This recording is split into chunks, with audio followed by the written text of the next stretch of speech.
Hey, good morning, math friends. Now, might not be morning where you're at, but it's morning right here for me, so good morning. We are taking a look today at lesson 3.8. So make sure you write that at the top of your math notebook page, talking about rates and ratios today. Now, rates and ratios can be used to model and solve real-world problems. And you'll apply rates and ratios and percents and use your equation solving skills to solve problems lots of times throughout your life. Now, if A and B are two different quantities measured in two different units, then the rate of A per B is A over B. Okay? You're going to want to write that down. Now, a unit rate is different than a rate because it is a rate per one given unit, like 60 miles per gallon or 5 feet per second or whatever, but it's your bottom unit that you're measuring is always counted in one. Now, how does this work? Let's take a look at some examples. We can use it for interpreting large numbers. So this table shows how people in the U.S. spent some of their money last year. And so on clothing and shoes, they spent $183 billion, $190 billion spent in restaurants, and $300 billion spent on food at home. Now, if the population of the United States last year was 266 million, we can find the amount of money spent per person in each category. So if we take a look at it like this, first of all, clothing and shoes was $183 billion. Now that's, hold on a second here, use a different color, $183 billion. That's 1,000, that's a million, that's a billion. $183 billion spent on clothing and shoes. And 266 million people.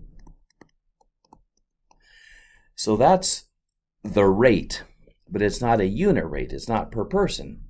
So what we can do is, if we divide the top unit by the bottom unit, the amount of dollars spent by the number of people, we can find out how much per person. Now, I don't want to have to write this out every time, so check this out. If I cancel out all the zeros that they are sharing and just leave what's left, then I only have to divide 183,000 by 266. It makes my job a lot easier. So 183,000 divided by 266, and that works out to 687.96. There we go, 96. Actually 97 if we're rounding, okay, per person. So every person spent $687.97 per person, okay? And we could do the same thing for restaurants. 190 billion, okay, but remember we don't have to go all that way out, over 266. So 190,000 divided by 266. And that works out to 714.29 per person on restaurants. And food at home, 300 billion. 266 million. So 300 divided by 266, okay?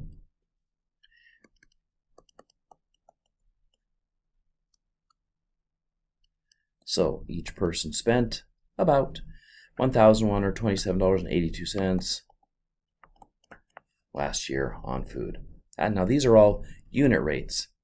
This is a rate. This is a unit rate because it is per one unit, in this case per person. Now, if we're collecting data, what if you recorded your car's mileage and gasoline use for the past month? you can calculate your average gas mileage. So, number of gallons compared to the number of miles. In the first week, 290 miles, 12.1 gallons of gas. So, basically, we're going miles per gallon, right? Miles per gallon would be miles over a gallon. And it's already like that, so we can just set this up to 90 over 12.1. And that works out to 23.97 miles per gallon. MPG. Okay, same thing, do it over and over again. We'll skip clear down here to the end. 237 divided by 9.5 is 24 point up. We're going to round it to 24.95 miles per gallon. So that's, miles over gallons, okay? So collecting data, all kinds of ways to use rates and ratios. Now, if your car's fuel tank holds 18 gallons, how many miles can you drive on a full tank? All right, well, I went through and added all the number of miles that were traveled in throughout those weeks, and it came out to 965, and use 39.6 gallons of gas. So if we divide those, 965 divided by 39.6, we get about 24.4 miles per gallon. So 24.4 miles per gallon. Now, if our car's tank hold 18 gallons, how many miles can you drive on a full tank? Well, that's pretty easy to calculate. All right, well, if we let X represent the number of miles, we can take X, divide that by 18 gallons, whatever, however much that is, the number of miles, divide that by 18, then that should equal about 24.4 miles per gallon. So we can solve this by multiplying both sides by 18, undoing that division, and 24.4 times 18 is, those cancel out, and X equals 439.2 miles. So you can drive 439.2 miles on 18 gallons of gas using the unit rate that we found. Dun, da, da.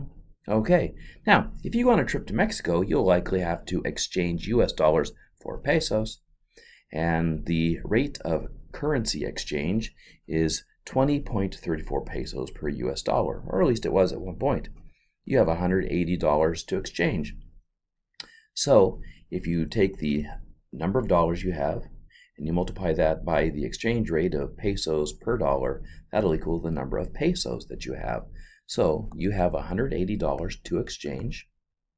You multiply that times the number of pesos per dollar, 20.34 over 1, and that'll equal the number of pesos. Now, we don't really need the 1 because this is pesos per dollar, and this is 180 over 1. If we're going to put a 1 under that, we don't really need the 1s. We can just multiply 180 times 20.34.